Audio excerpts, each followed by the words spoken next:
protect the nation's classified information, including by controlling access to it. Today, in fulfilling that responsibility, I've decided to revoke the security clearance of John Brennan, former director of the Central Intelligence Agency. Historically, former heads of intelligence and law enforcement agencies have been allowed to retain access to classified information after their government service so that they can consult with their successors regarding matters about which they may have special insights and as a professional courtesy. Neither of these justifications supports Mr. Brennan's continued access to classified information.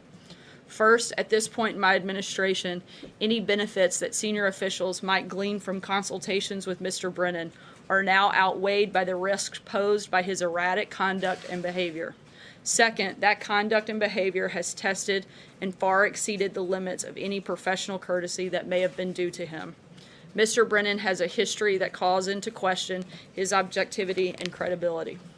In 2014, for example, he denied to Congress that CIA officials under his supervision had improperly accessed the computer files of congressional staffers.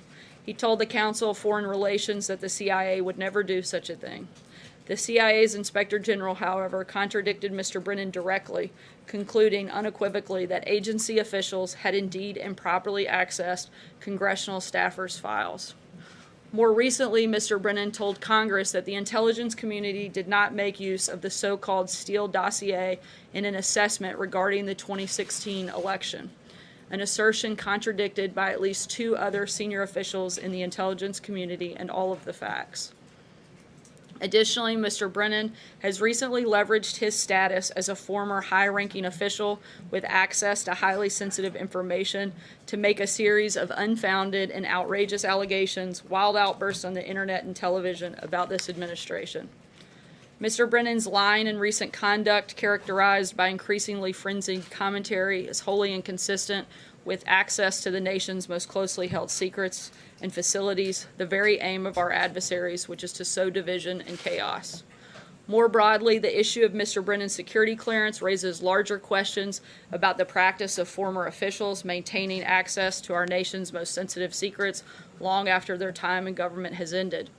Such access is particularly inappropriate when former officials have transitioned into highly partisan positions and seek to use real or perceived access to sensitive information to validate their political attacks. Any access granted to our nation's secrets should be in furtherance of national, not personal interest. For this reason, I've also begun to review the more general question of the access to classified information by government officials. As part of this review, I am evaluating action with respect to the following individuals: James Clapper, James Comey, Michael Hayden, Sally Yates, Susan Rice, Andrew McCabe, Peter Strzok, Lisa Page, and Bruce Orr. Security clearances for those who still have them may be revoked, and those who have already lost their security clearance may not be able to have it reinstated. It is for the foregoing reasons that I have exercised my constitutional authority to deny Mr. Brennan access to classified information, and I will direct appropriate staff of the National Security Council to make the necessary arrangements with the appropriate agencies to implement this determination. With that, I'll take your question. Jonathan. Sarah, first I've got a question I wanted to ask you, but first just to follow up on that. It seems like everybody that you mentioned has been a political critic of the president. Is he going after his political opponents with this? No, if there were others that weren't, that we deemed necessary, we would certainly take a look and review those as well. Okay, I want to ask you about